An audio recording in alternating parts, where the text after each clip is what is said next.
All right, this is the book that you guys wanted to hear next. It's called I Survived the Sinking of the Titanic, 1912.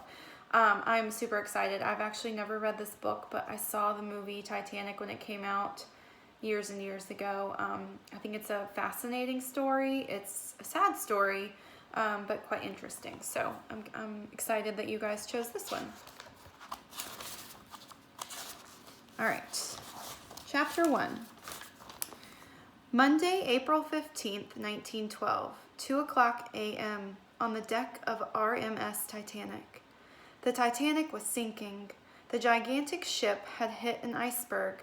Land was far, far away.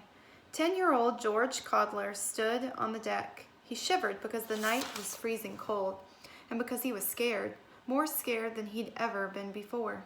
More scared than when Papa swore he'd send George to the army school far from everything and everyone. More scared even than the time the Black Panther chased him through the woods back at his home in Millerstown, New York. The deck of the Titanic was packed with people. Some were running and shouting, "Help us! Take my baby! Jump!"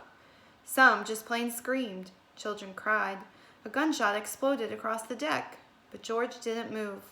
"Just hold on," he told himself, gripping the rail, like maybe he could hold up the ship. He couldn't look down at the black water. He kept his eyes on the sky. He had never seen so many stars. Papa said that Mama watched over him from heaven. Could Mama see him now?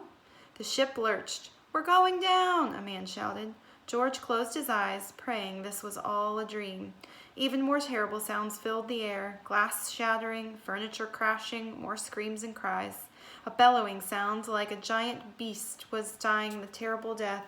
George tried to hold the rail, but he lost his grip. He tumbled, smashing his head on the deck, and then George couldn't see anything. Even the stars above him seemed to go black.